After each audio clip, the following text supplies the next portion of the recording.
Good. Well, it's lovely to see you, Rob, and thank you so much for uh, sharing this time with us to talk a bit about the community in South Africa. Rob Penrith, as you're all watching probably know, is the leader of the community in South Africa. So, Rob, perhaps you'd tell us a little bit about the community in South Africa and how it began, and a little bit about yourself. That would be lovely. Thank you, Penny. The community here in South Africa had an exciting start insofar as we had just the most wonderful man um, as our bishop here in Port Elizabeth. Bishop Eric Pike, known I think to many of you, was bishop and a lovely, wonderful visionary, and a man who just wanted to serve the Lord in every part of his life. And even before he stumbled across the teachings of the early Celts, he was himself a very contemplative sort of man, and also a pilgrim.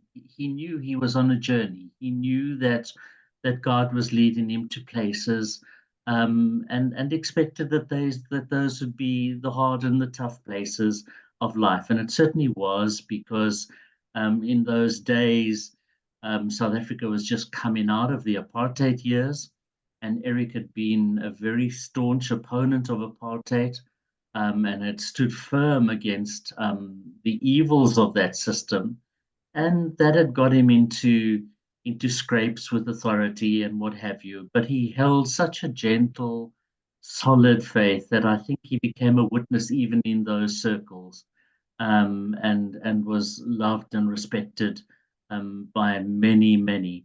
He grew up in an area of our country that was one of the apartheid homelands, the Transkei. He grew up in a little town called Butterworth, and his dad was a teacher before he was a teacher.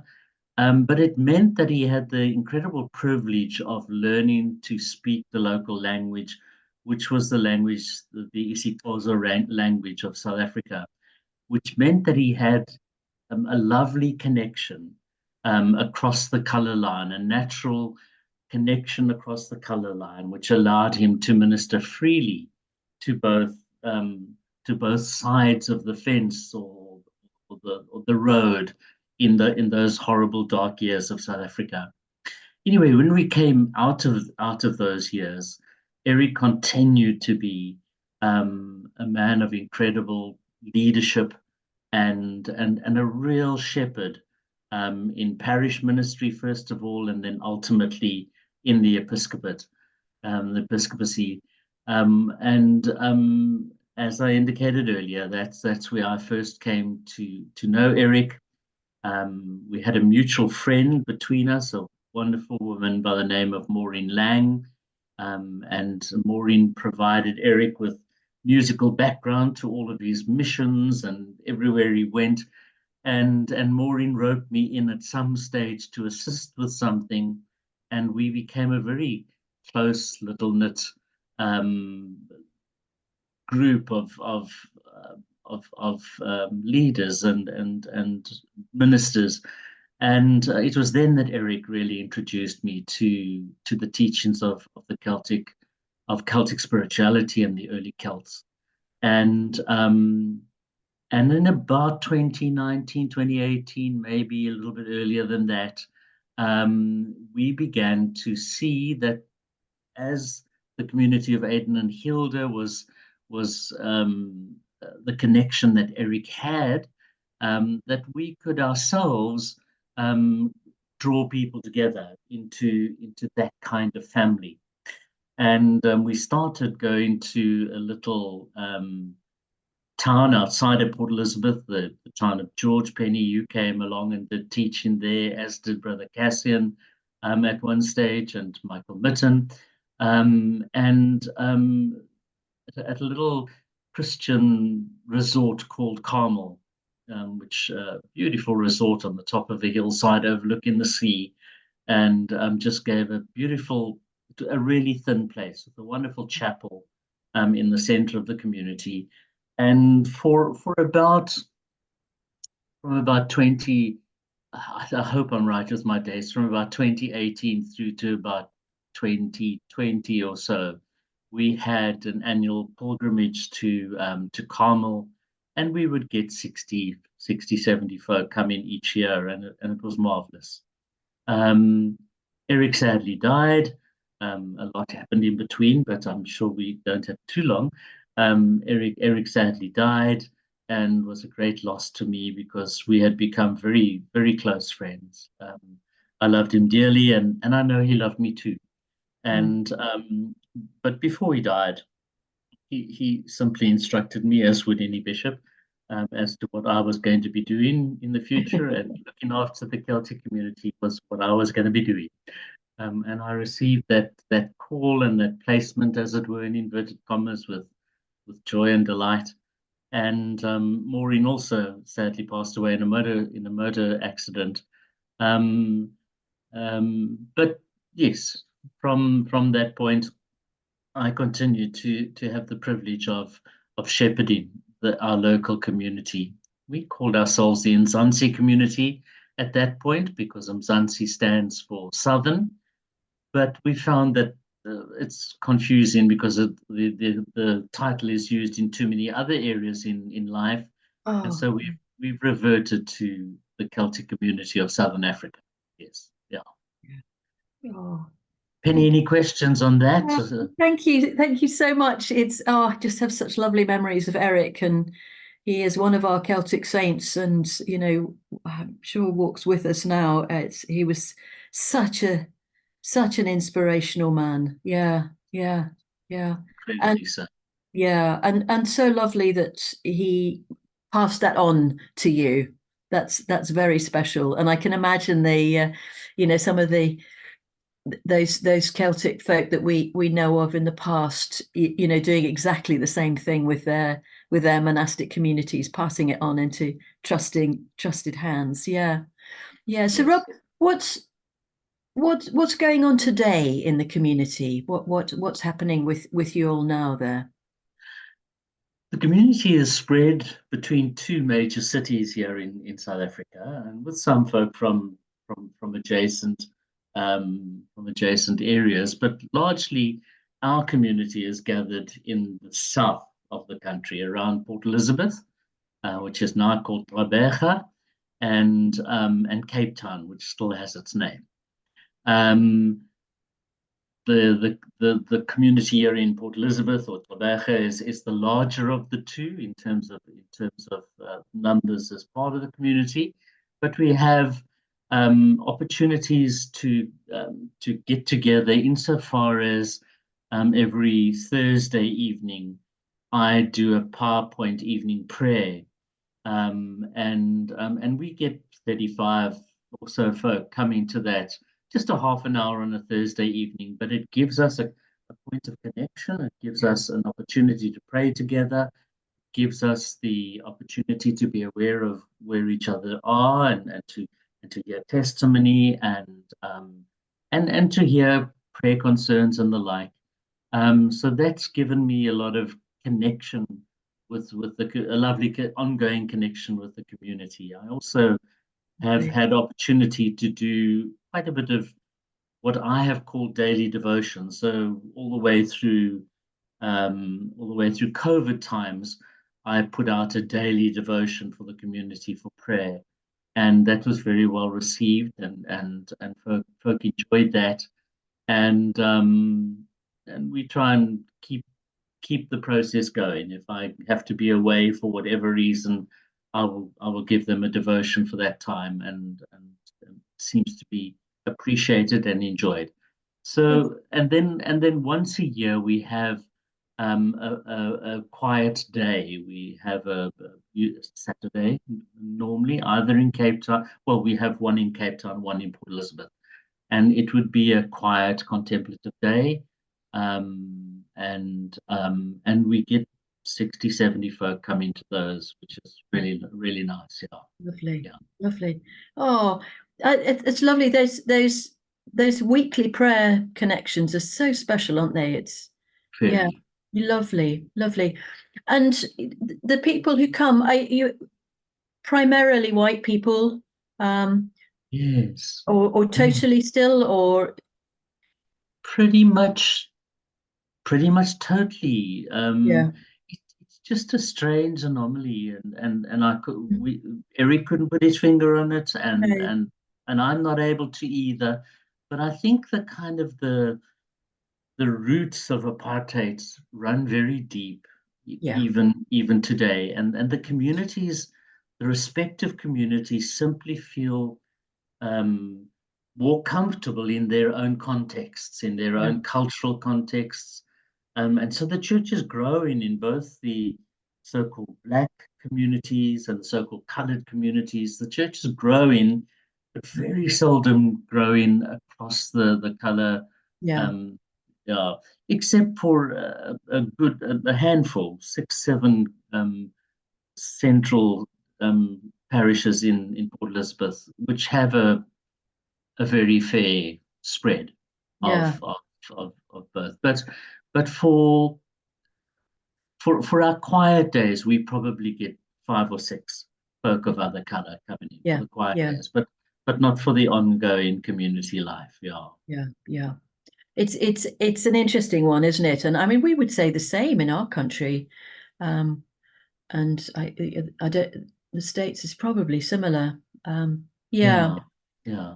but thank you. And I mean, it's lovely to hear of your connecting weekly. I mean, it's such a blessing, isn't it?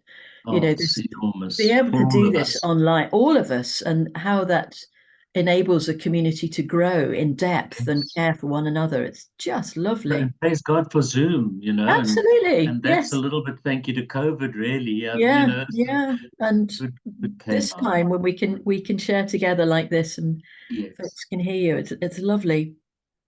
So then, as part of our celebration, what we're very much wanting to do is to look forward together, dream Yes. together, and wonder together. So I wonder, where do you see God leading us? And that's, your country and the wider community going forward. What ideas, dreams, longings do you have? I wonder. I'd love to be able to say my dream is that we are going to get a wonderful influx of young people who are going to come in but that doesn't seem to happen, and it doesn't seem to be on God's agenda um, in some areas. And I think I personally believe, particularly within the kind of contemplative side of faith experience, I think that God gifts particularly the older, quieter folk for Mm, that kind of experience. And so I'm not even really looking too much at young people. I'm looking to try and simply grow the community with with folk who are ready to come into the community. I don't want to pull them in. I want them to come in because of a quiet day, because of the invitation of others. And I would say on our roll currently, we have about 75 people on our roll. mm, And we're hoping to increase that to 100. Little bite-sized chunk, which I think we can potentially mm, mm. potentially do Yeah, just by reaching out to friends and reaching out to those who are showing within our local churches the an interest in growing deeper. yeah, Um, yeah, yeah. Just a natural organic growth. yes, Yeah, yes, natural organic growth. Yeah, yeah. yeah. We do put a bit of a punt out in our local diocesan newsletter and stuff from time to time, but get very little. Get very little. I think it's going to be more personal touch and Yes. personal invitation. Mm. Yeah. Yeah. And when I think of South Africa, I mean, we're all in need of healing, but the healing of the land and that side of things. Do you, as a community, do you feel a pull to prayer for healing for the land? Is that something you're It's, engaged in and the people? are you when you say healing of the land, restoring of the land to? or just being fully aware of God's creation? I meant more in term healing of the land, healing of the nation, of the peoples, Healing of the and the nations. wounds of the past and Yes. the apartheid era. Um, Well, Benny, yeah, just sadly, as you know, as we reflected earlier, we don't have anything within the group to work on there. But I would say that almost without exception, the kind of leadership of the group, the voyages that we've got, are men and women who very much have the land on their shoulders, yes, and very much have, um, in some cases, the ability to make a difference as well. yeah, So it's very much part of our prayer. We've got the elections in South Africa coming up just in less than a month's time, yes, and they're going to be fairly crucial elections. The current governing body, the ANC, are not as strong as they have been, and there's some strong opposition coming up for them. So they're going to be crucial elections. Um, but I'm really hoping that through them we're going to see greater healing. Yeah. right, right, yes. Well, that's something we should hold in prayer. So, have you got a date? Just as a matter of interest, just thinking about when we're actually going to be I'm meeting. terrible with dates. No, I'm don't pretty worry. sure it's the 20. It's actually not in a month's time. It's in a week's time, rather. Oh, okay. Um, Oh, right. So it won't be something we can pray for at the annual gathering because it will have already happened. But it's good it's to very know that. soon. I think it's Yeah. next weekend. I think it's sorry, Get your next week. voting hat on. Yeah. Yes, that's Yes, right. Yes. Oh, okay. Thank you. the Yeah. 29th. The 29th it is. Yeah. Okay. Yes. Yeah. Yeah. Oh, well, it just sounds good that you're good numbers there and care for each other and your prayer that's going on together. What about your connection with the wider community? What do you long for with that? What is good? Um, what would you like to see happening there, if By the anything? by the wider community, the wider Christian community, or the The wider Aidan and Hilda community. the Aidan and Hilda community. Mm, Well, Penny, I would love for us to continue working on being together. Not that you don't work on that. I would love us to continue working on that. It's just really special to be part of a community when you see a book by Ray or by Simon or yeah. whoever. Mm, There's a great excitement that wells up within you because we know each other and we trust one another. We trust the teachings of the community. Um, and I'm not experienced with any other religious communities, the Jesuits to a distant kind of interest. Um, but I think the community of Aidan and Hilda is truly wonderfully shepherded and looked after, and we we've we it's very special to be part of it. Yeah. And so I keep telling the folk, yeah, what's going on and what's happening around the place, and yeah, yeah, lovely, lovely. It's very special to have you folks there, and having been and met some of you, and just that contact through the prayer diary, and it's very special.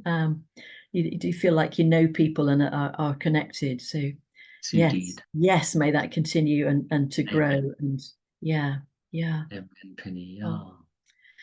Oh, well, Rob, thank you so much for that. That's very special. It's lovely to hear about all that's going on there, and we pray for you. Thank you.